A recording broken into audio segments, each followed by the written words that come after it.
What up, family? Hey, we are back, y'all. Yes, we got some Dr. Insanity, but this is extra insanity right here. This is the other page. We got a mass thriller. Realizes he's been caught years later. So I guess he thought he got away with it. Right. Some people think they can just get away with murder, you know? But guess what? Cameras are everywhere. All around. You're not escaping it, y'all. So, hey, make sure y'all tapping if y'all new, man. Lock in with the game. You ready to get into it? Let's get into it. Let's go, y'all. Hey, are you Ross? I'm Tyler Duncan. I'm with Anderson County Sheriff's Office. This is Steve. How you doing? This is Ross Velarde. For the last 8 years, he and his wife Amy have been living with a terrifying secret that these detectives are about to expose. I got assigned the case about the homicide that happened in Pendleton in 2015. We'd like to talk to you. I bet his mind like, what in the world? As soon as when he opened that door, he saw them. You see them too? You see his eyes? They're like... He like, ain't no way. They said last 8 years? The homicide that happened in Pendleton in 2015. We'd like to talk to you. Amy's parents, Mike and Kathy, as well as Amy's grandmothers, Barbara and Violet, were brutally murdered inside their own home in 2015, leaving police with the grueling task of solving a quadruple homicide. As family members, we want answers. But unbeknownst to everyone, Ross and Amy were the killers all along. No! We're not here because we think you did it or you might have did it. We know you did it. It's piling up, Ross. You don't want to roll the dice on this, I'm telling you. They killed all... On November 1st, 2015, Mike and Kathy Scott, alongside their mothers, Barbara and Violet, were found brutally murdered in their trailer home. Everyone was found with similar injuries, a slashed throat and a gunshot wound to the head made after they died. They were also found with knife wounds on their hands, indicating that each victim had tried to fight back before being killed. There were even bloody handprints on the doors and walls, showing that someone had even tried to escape after they'd been stabbed. The terrifying scene inside the trailer home would go completely unnoticed for the entire day, until, according to Amy, she went to check up on her parents and found them lying dead inside their home. And at around 12:30 that day, Amy decided to call 911. 911 was an emergency. Oh my God! I need somebody out here. What's going on? Oh God! In my mom's house, in there. Who are these people that are in the house? It's my mom and my grandma and my Jamie and my stepdad. When Anderson County Police arrived on the scene, they said it was one of the bloodiest scenes they'd ever been to. But something was off. Detectives noted no signs of forced entry and thought it couldn't have been a robbery as there were multiple valuable items left in plain sight inside the home. This made two things clear to detectives. Whoever was responsible was allowed inside the home before the acts, and that they only had one thing on their mind: murder. It seemed like this case had to have been committed by someone close to Mike and Kathy, but with insufficient evidence, the case slowly went cold, allowing Amy and Ross to get back on the streets and live their normal lives again for years to come. But police always had their suspicions about this case, and were never comfortable letting it stagnate. Amy's Facebook page showed that she constantly had fights with Kathy and Mike over her children, often calling them narcissistic, emotionally abusive, and disrespectful. What's most disturbing was a video of Ross and Kathy's fighting found on Amy's page, where Ross says something that would come back to haunt him forever. Why don't you let Grandma come out here real quick? I don't think your grandma wants to deal with this trash. I'll show you stuff. Yeah. Open that.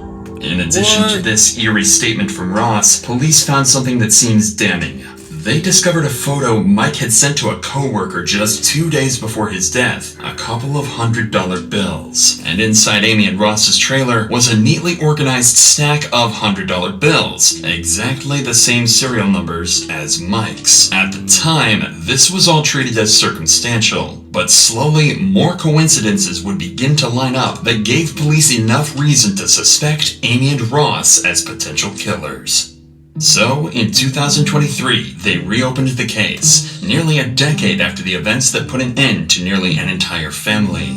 Detectives started by launching a series of interviews with Mike and Kathy's closest peers to try and get a better picture of Amy and Ross, and see if they might have been responsible after all. They begin with Mike and Kathy's neighbor, to learn about Amy's relationship with her mom, and if he saw anything the day of the incident. With the daughter, got angry with her, and kept the children from Kathy. So tell us about that. It seemed that they really tried to help Amy a lot.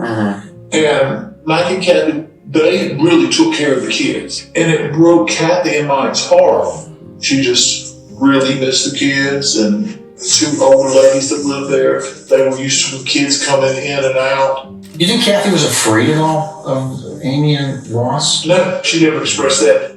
But it was always the talk of the area that Mike would go to flea markets and he would get some kind of video games that he collected. There was a good resale market for them, and that he would buy any old jewelry that had some gold in it. It was always a rumor that he kept a lot of cash and gold stuff around. Not only did Mike collect jewelry and other rare memorabilia, but it was well known in the community that Mike always had a large sum of cash with him, because he feared putting money into the banking system. This made Mike a large target, especially amongst those who knew him well. I think you've got to be one sick puppy to go in there and kill two helpless old women. The thoughts that somebody came in and killed those people, I still have nightmares about that.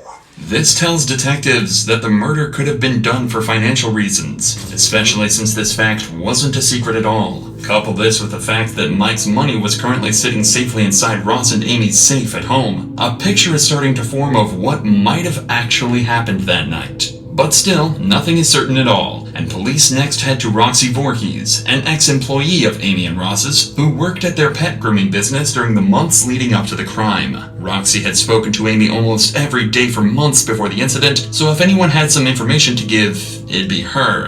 And they were exactly right. What they found was so sinister, it blew the case wide open. Ross had made a joke and said, do you want me to It was a joke at the time. Right. And then later I was like, holy, I'm glad I didn't say that.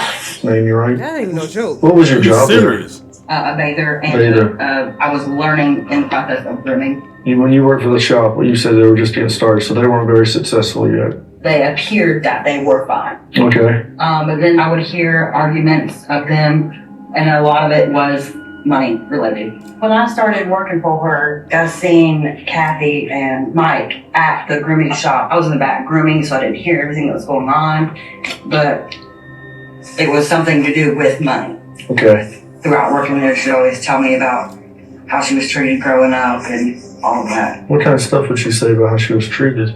She told me that she was always a daddy's girl, and she said her dad had he was working on a car and it crushed him, and he was placed in the hospital. Mm-hmm. And her mom decided to pull the plug. She always hated her mom for that. Detectives learned that their grooming business wasn't as successful as they claimed it was. Based on bank records collected by police, Amy and Ross's proven income in 2013 was $25,622. However, in 2014, Ross spent $14,200 on a Ram truck, $5,700 on a Mustang, $10,000 on a Harley FXE, and another $5,000 on a Harley XL. Close to $35,000 on luxury purchases, but an income of just $25,000. With these poor financial decisions, the couple needed money, and they needed it badly. In 2014, their business fell short, making just over $3,000 for the entire year. Things were bad, and they were on the brink of bankruptcy. So when the cops found $67,000 in cash hidden in their home, they knew something seriously strange was going on. Ross claims that he'd been saving the money for years, but detectives don't buy it at all. Yeah. They're certain that, at a minimum, Ross and Amy had to have stolen from the house on the day of the murders. But to some extent, this was all known about 8 years ago, and it's still all circumstantial. For all the cops knew, Amy could have noticed the dead bodies in the trailer and grabbed the cash out of desperation before calling the police. So there had to be something that set this investigation apart from the one back in 2015. However, this case would take a complete 180 after detectives would find their most blatant, crucial piece of evidence yet. When going through all the CCTV cameras throughout the town on the day of the murders, police found footage of Ross walking out of the gas station that night. Nothing is suspect at first, until you look a little closer. The shoes he's wearing are Asics Gel Speedstar 5s, a model whose sole design just so happens to perfectly match the bloody footprints that were found inside the trailer. This claim was even confirmed by the shoe company themselves, and the pattern is unique to this specific model, making it clear to detectives that Ross Villardi is a cold-blooded killer. All the evidence had come together. The abundance of cash in Ross and Amy's home, Mike's $100 bills in Ross's safe, identical shoes to the killer, and an ugly past with Mike and Kathy. Police now believe they have everything they need to charge Ross and Amy with the murders. So, on December 11th, 2023, they decide to confront Ross and Amy at their new home to finally uncover the truth about that night once and for all. He wasn't expecting this right here. Hey, are you Ross? I'm Tyler Duncan. I'm with Anderson County Sheriff's Office. This is Steve. How you doing? How's it going? I got assigned the case about the homicide that happened in Pendleton in 2015. Okay. Look at it. Here. Nah, I want to He rub his talk- eye. Soon as that detective said that, he's talking about. Yeah, No. Yeah, he thought you got away, ain't he? Since she's the one that called 911, I think you were there also. We'd like to talk to you. If you want to come on out, we'll talk to you and then we can talk to her. Can you describe, I guess, your relationship with Mike and Kathy? I had a good relationship with Kathy. My relationship with Mike was really great, actually. It kind of turned sideways a little bit July 4th. So I think y'all had got married that year, is that right? Correct. In 2015? Yes, October 24th. The 24th. That would have been, what, about a week or so before? Yep. The last time that I saw Mike and Kathy was before Amy and I left to come down that Halloween. We had just gotten back from my mom and dad's. She went to knock on the back door, but the back door kind of just like was already cracked open or something like that. And that's when she apparently found the scene that she found. She went bolting back out of the house. I think she called 911 before she called me, if I remember correctly. So you didn't go over to the other trailer? No. Over to Mike and Kathy's trailer? Correct. I never went in that trailer that day. So after you left... I'm going to stop it again, y'all, but he's trying to sound so confident and now he feel like that much time passed by I don't practice what to say. I'm good now. Exactly. You don't know. They got some strong evidence on him. And Kathy's trailer. Correct. I never went in that trailer that day. So after you last seen them, you never went in their place again? Correct. Yeah.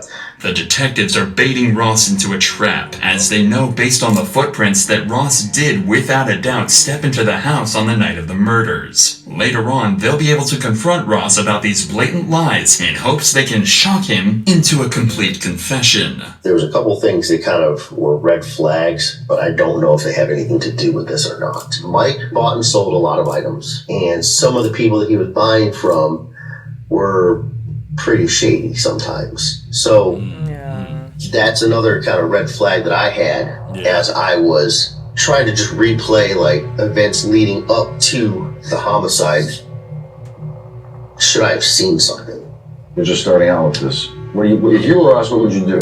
You could tell what do you think happened there? Like this with his hands and... He's the first gentleman that's asked me that. TV shows that I watch always say, follow the money.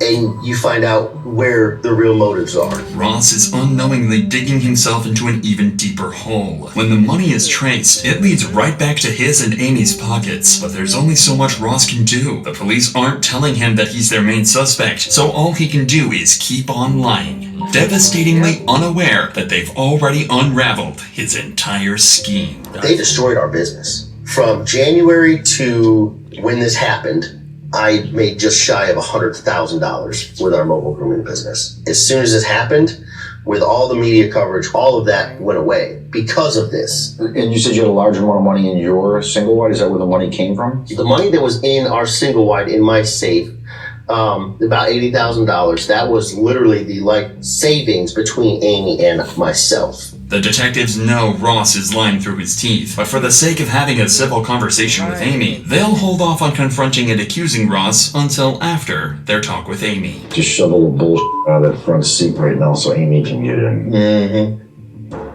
He's the victim, you know. Oh, I got that very quickly. But follow the money. Follow the money. Follow the money. You could tell that he's... Yeah, I saw him. And every time he's talking, he can't look at you in the face. I know. Doing like You this. got a tiger by the tail here, nobody. Don't think you don't. This is a career case, let me tell you. Your grandmother, and then obviously Mr. Scott and his mom. What do you remember? What can you help us with? Where should we look? Yeah, me and my therapist talk about that a lot. Obviously, you got to know finding people doesn't really leave you in the right state of mind. Can do things to you. Yes, ma'am. And then everything that ensued. I mean, honestly, I can barely remember the funerals. Ross, tell us a little bit about like the relationship between, like, I guess y'all and the family. Something happened? We got into it around 4th of July or something with Mike. He wasn't a nice person at all. Because I told my mom, look, I don't like it. My kids can't come over there until we straighten some stuff out. So at the time of the murders, you and your mom were back talking, everything was kind of getting patched up? Me and my mother was not a horrible person. She was prickly. She always hated her mom. So can you tell us a little bit about that weekend when were you gone, when you got home and you found the bodies, or what happened? She brought his mom, my mother-in-law, to do Halloween. We went down there and spent the weekend. What day did y'all leave to go down? Friday night. Friday night. Sunday morning. I drove myself quite crazy for about a couple of years there. And I've chosen to step away, and I've got to be healthy, and I've got kids, and I've got a life to live, and if somebody else dropped the ball on it, it's not on me anymore. Okay. Well, if we just ask Ross a couple more things, then we'll be out here. Now that Amy has been spoken to as well, detectives are ready to drop the ball on Ross and let him know that they don't suspect him of the murders. Oh. They know he did it. Okay. A couple more things, and we're going to get out of here, okay? Yes. There was something that had come up. Do you remember owning a red pair of shoes? She looking crazy. Pair of shoes. ASIC Speedstar shoes. You don't know now. Don't recall. These ASIC Speedstar shoes. Yeah, I remember those shoes. What happened to the shoes?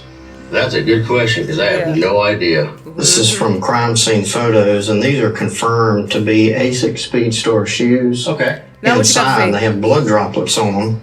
And interestingly enough, here at the Quick Trip, wearing those shoes the night of the murders. Okay. Yep. So if you never went in the house, I'm just interested to know how they ended up in the house. Come on. I have no idea how those shoes would have had any kind of blood on them. I mean, obviously I was wearing them at a Quick Trip on the 31st. Well, and they never found the clothes either that you were wearing. Yeah. That hoodie? Yes. Now what you gonna say now? I think here.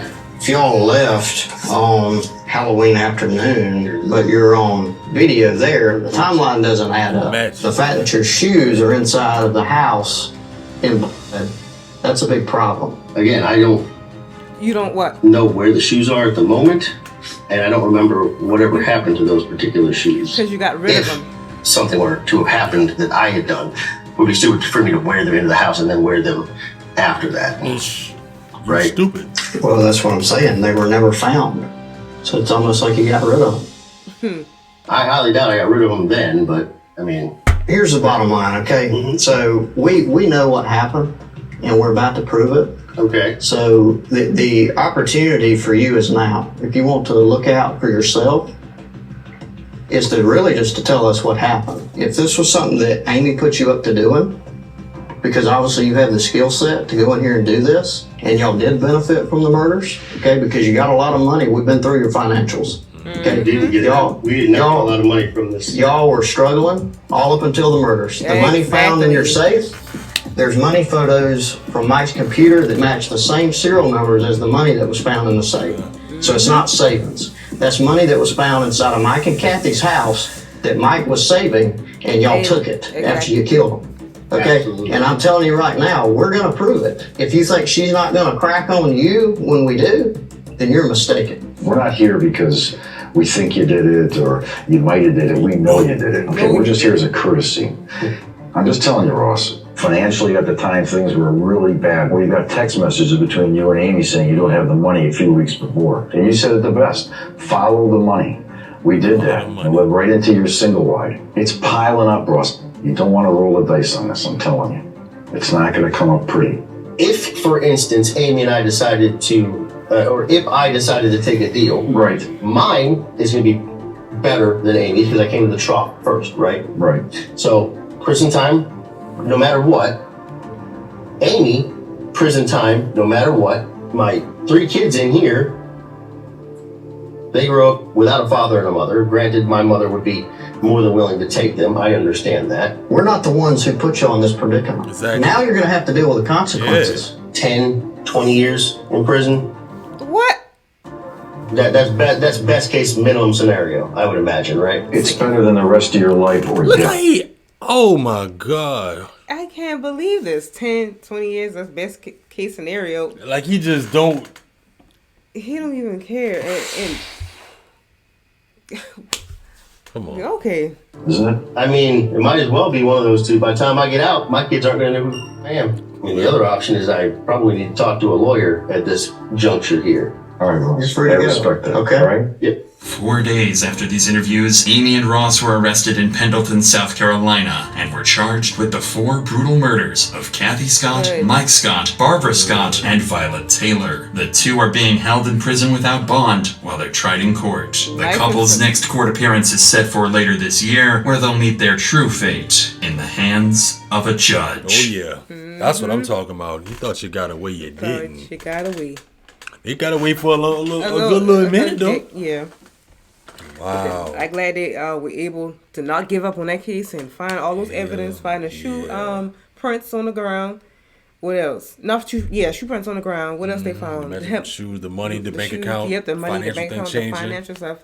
By him going to the quick pit stop, I think that's what it's called. He had the same shoes on, clothes, but he did got rid of them. Can't find the hoodie. Get away.